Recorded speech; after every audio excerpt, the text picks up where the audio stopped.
I want to turn to a verse in 1 Peter and chapter 4. Please turn in your Bibles. मैं एक वचन की ओर जानना चाहता हूं जो कि पहला पत्रस 4 अध्याय में है। आप सभी लोग अपने बाइबल खोल लीजिए। 1 Peter chapter 4 verse 12. पहला पत्रस 4 अध्याय उसका वचन 12। Beloved, don't be surprised at the fiery ordeal or trial, the fiery trial among you, which is coming upon you for your testing, as if it was some strange thing that is happening. हे प्रियो, जो दुख रूपी अग्नि तुम्हारे परखने के लिए तुम में भड़की है, इससे यह समझकर अचंभा ना करो कि कोई अनोखी बात तुम पर बीत रही है। But if you share in these sufferings of Christ, keep on rejoicing, so that when His glory is revealed, you will rejoice with exaltation. पर जैसे जैसे मसीह के दुखों में सहभागी होते हो, आनंद करो, जिससे उसकी महिमा के प्रकट होते समय भी तुम आनंदित और मग्न हो। And if you are reviled, that means if people make fun of you for the name of Christ, you are blessed, because then the Spirit of glory and of God rests on you. फिर यदि मसीह के नाम के लिए तुम्हारी निंदा की जाती है तो धन्य हो, क्योंकि महिमा का आत्मा जो परमेश्वर का आत्मा है तुम पर छाया करता है। You know, in the Old Testament, if the children of Israel suffered, it was a punishment. आप जानते हो, पुराने नियम में अगर इज़राइल की संतान जो है दुख उठाया करते थे तो वो उनके लिए एक दंड था। When God was happy with the children of Israel, they always became wealthy and healthy, and they had plenty of crops, plenty of money.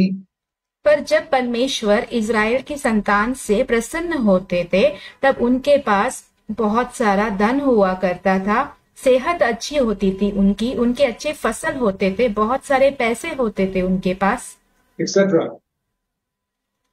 But in the New Testament, it is the exact opposite. परंतु नए नियम में हम देखते हैं ये उसके बिल्कुल उल्टा है। It says here, don't be surprised when there's a trial comes into your midst. That's a normal way for the Christian. यहाँ पे कहा गया है कि अगर तुम्हारे बीच परीक्षाएं आ जाती है तो अचंभा ना करना, क्योंकि एक मसीही के लिए ये आम सी बात है। And he says the great example is Jesus Christ, who himself has gone ahead of us in the way of suffering. यहाँ पे वो कहते हैं कि हमारे लिए सबसे बड़ा उदाहरण जो है प्रभु यीशु मसीह है, जो कि इस मार्ग में हमसे पहले आगे दुख उठाते हुए आगे गए हैं। So don't think that the blessing of God in your life is proved by prosperity and comfort and all that. No. आप ये मत समझ लीजिए कि आपके जीवन में परमेश्वर का आशीष जो है इन बातों से साबित होता है, जैसे कि आपका धन, आपका ऐशो आराम वाला जीवन या पैसा, इन बातों से साबित नहीं किया जा सकता, बिल्कुल नहीं। It is by suffering that we come and fulfill God's purpose. ये सिर्फ दुख उठाने के ही वजह से है जो कि हम परमेश्वर के जो उद्देश्य है, योजना है जो हमारे जीवन के लिए, वो कर पाते हैं। Now when we talk about suffering, जब हम दुख उठाने के विषय में बात करते हैं, immediately you think of cancer, तुरंत आपके दिमाग में आप सोचते हो cancer, or heart attack, or poverty. Heart attack या तो फिर गरीबी। No, no, no. नहीं, That's not what I'm talking about. मैं इन चीजों के बारे में बात नहीं कर रहा। I'm talking about suffering because you're a Christian. मैं उस दुख उठाने के विषय में बात कर रहा हूँ क्योंकि आप एक मसीही हो। You don't get cancer because you're a Christian. आप मसीही हो इसीलिए आपको कैंसर नहीं होता। You don't get poverty because you're a Christian. आप एक मसीही हो इसीलिए आप कंगाल नहीं होते हो। But if you stand up for Jesus Christ पर आप प्रभु यीशु मसीह के लिए जब खड़े होते हो, in your place of work, आपके काम की जगह पर, in your home with your relatives, आपके घर में रिश्तेदारों के सामने, there is a suffering that will come to you. That means people will cause problems for you. वहां पे एक दुख आपको हो जाता है। इसका मतलब ये है कि लोग आपके लिए समस्याएं खड़ी कर देंगे। I've had all types of problems that I faced in my life, मेरे जीवन में मैंने हर प्रकार की समस्याओं को मैंने सामना किया है, which I could have avoided if I stopped following Christ. जिसको मैं अपने जीवन में होने से रोक सकता था अगर मैंने प्रभु यीशु का पीछा करना छोड़ दिया होता तो। And stopped standing up for the Lord. और प्रभु के लिए खड़ा होना छोड़ दिया होता तो। But I didn't want to do that. परंतु मैं ऐसा नहीं करना चाहता था। I said, Lord, I'm going to stand up for you because you hung on a cross for me. मैंने कहा प्रभु मैं आपके लिए खड़ा रहना चाहता हूँ क्योंकि आप मेरे लिए उस क्रूस पर लटके हो। I want to stand up for you till the end of my life. मैं अपने जीवन के अंत तक आपके लिए खड़ा रहना चाहता हूँ। But if I have to suffer, I suffer. अगर मुझे दुख उठाना पड़े तो दुख उठाने के लिए भी मैं तैयार हूँ। It's okay. I'm willing to accept it. और ये ठीक ही है, मैं उसे अपना लेता हूँ अपनी इच्छा से। I have no problem with that. मुझे उससे कोई भी परेशानी नहीं है। Because I saw in the New Testament, that is the way Jesus planned for us. Now the reason I say that is, क्योंकि मैंने नया नियम में ये देखा हुआ है कि यही मार्ग जो प्रभु यीशु ने हमारे लिए तैयार किया है, मैं इस बात को इसीलिए कहता हूँ। See, some of you may be going through some trials in your life. आप में से कुछ लोग जो है अपने जीवन में परीक्षाओं से होकर गुजर रहे होंगे। Don't think that is a strange thing. That's what it says here. Don't think it is a strange thing. आप ऐसा मत सोच लीजिए कि ये एक अनोखी बात है, क्योंकि वचन में यहाँ पे लिखा हुआ है कि ऐसा मत सोचो कि ये कोई अनोखी बात है। Don't be surprised if there is some strange thing. बिल्कुल भी अचंबा न करना ये सोचकर कि ये कोई अनोखी बात है। Because he says in chapter 4, 1 Peter 4 and verse 1. ये लिखा हुआ है पहला पत्रस 4 अध्याय उसके पहले वचन में, If you suffer in the flesh, you will stop sinning. यहाँ पे लिखा हुआ है शरीर में अगर दुख उठाते हो तुम पाप करना छोड़ देते हो। So we need to understand that expression. तो हमें इस वाक्यांश को समझना होगा। 1 Peter 4 verse 1. पहला पत्रस 4 अध्याय उसका पहला वचन। You know, for nearly 20 years of my Christian life, I read that verse, I never understood it. आपको पता है मेरे मसीही जीवन के 20 वर्षों तक मैंने इस वचन को पढ़ा है, परंतु मुझे कभी समझ में नहीं आया ये। I thought suffering in the flesh means I got to have some sickness or go to jail or for Christ's sake or those type of things. मैंने ये सोचा था कि शरीर में दुख उठाने का अर्थ तो ये होगा बीमार पड़ जाना, कोई बीमारी हो जाना या तो फिर जेल जाना प्रभु यीशु के नाम के निमित्त। No. Do you think everybody who goes to jail stops sinning? ऐसा बिल्कुल भी नहीं था। क्या आपको लगता है कि जितने लोग जेल में जाते हैं वो पाप करना छोड़ देते हैं? Do you think everybody who becomes sick stops sinning? क्या आपको ये लगता है कि जो लोग बीमार पड़ जाते हैं वो पाप करना बंद कर देते हैं?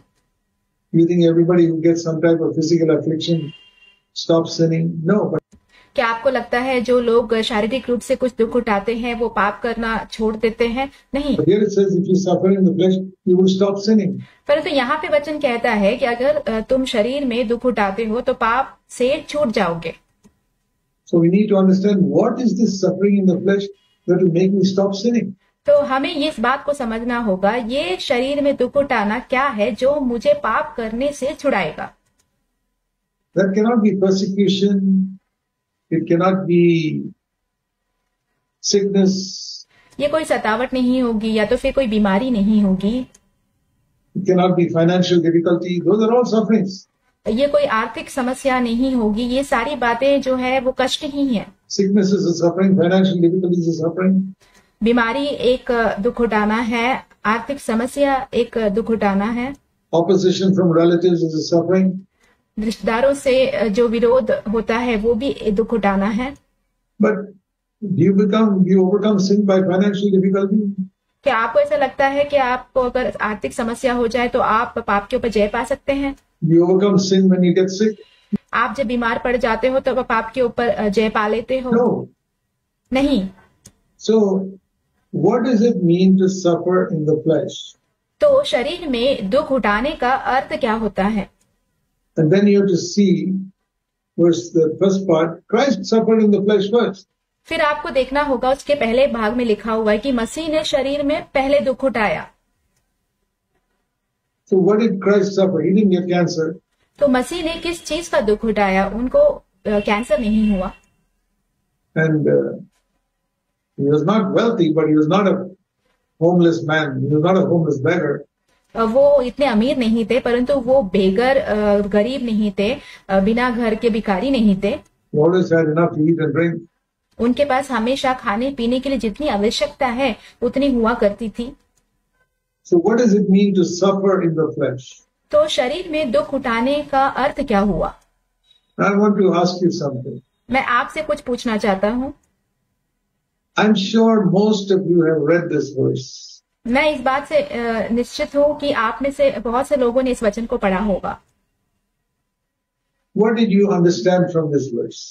आपको इस वचन से क्या समझ में आया? Supposing your son or daughter, little boy or girl, asks you, Daddy, Mommy, what does this verse mean? मान लीजिए कि आपके जो छोटे बच्चे हैं, बेटा या बेटी आकर आपसे पूछेंगे, माँ पिताजी, इस वचन का अर्थ क्या है? If you suffer in the flesh, it will cease from sin. Supposing your little boy and girl comes to you. अगर तुम शरीर में दुख उठाते हो तो पाप करने से छूट जाते हो। ऐसे मान लीजिए कि आपके जो छोटा बेटा या बेटी आपके पास आते हैं। He says, Daddy, Mommy, I want to stop sinning. But it says here, if I suffer in the flesh, I can stop sinning. Can you please explain it to me? वो आकर आपसे कहता है कि माँ पिताजी यहाँ पे मुझे पाप करने से अपने आप को छुड़ाना है। तो वचन कहता है कि शरीर में दुख उठाने से पाप से मैं छूट जाऊंगा। तो आप क्या इस वचन को मुझे समझा सकते हो? What will you tell him? आप उसे क्या कहेंगे? Supposing you tell him, I don't know, son. क्या आप उसे नहीं कहेंगे कि बेटा मुझे नहीं पता? I don't know, my girl. बेटी मुझे नहीं पता। How will he feel? उसको कैसा लगेगा? My daddy and mommy were so old, they read the Bible so many times, and they don't know it. मेरे माँ और पिताजी कितने बुजुर्ग हैं, उन्होंने बाइबल कितनी बार पढ़ी होगी, फिर भी वो इस वचन को नहीं जानते हैं। Okay, my question is, my brother, sister, why don't you know it? मेरा सवाल ये है भाइयों बहनों कि आपको इसके बारे में पता क्यों नहीं है? Here is where I want to teach you a simple principle which will help you in your life. तो यहाँ पे मैं एक सरल सा जो है सिद्धांत आपको सिखाना चाहता हूँ जो आपके जीवन में आपकी सहायता करेगा। Whenever you come across the verse in the Bible, जब भी आप कोई वचन से होकर जाते हो बाइबल में, New Testament especially, खास करके नया नियम, that you don't understand, जो आपको समझ में नहीं आया, seek for wholeheartedly आप उसे पूरे मन से खोजिए। to try and find the meaning for it, meaning somehow or the other. आप किसी न किसी तरीके से उसके अर्थ को जानने की कोशिश कीजिए। You can go through the Bible. आप पवित्र शास्त्र में से होकर जो किताब है उसमें जा सकते हो। That book is there through the Bible. It is in Tamil, Telugu, English. और ये जो पवित्र शास्त्र में से होकर जाने का जो किताब है वो कि तमिल, तेलुगु, हिंदी सारी भाषाओं में है। Read there what is written about this verse. वहां पे जाके आप पढ़िए कि इस वचन के बारे में वहां पे क्या लिखा हुआ है। You will understand it. आपको ये वचन समझ में आएगा वहां। It is that easy. इतना ही आसान है ये। But don't just understand it in the head. परंतु सिर्फ आपके दिमाग में इसे समझ मत लेना, You must experience it. परंतु आपको इसका अनुभव लेना है.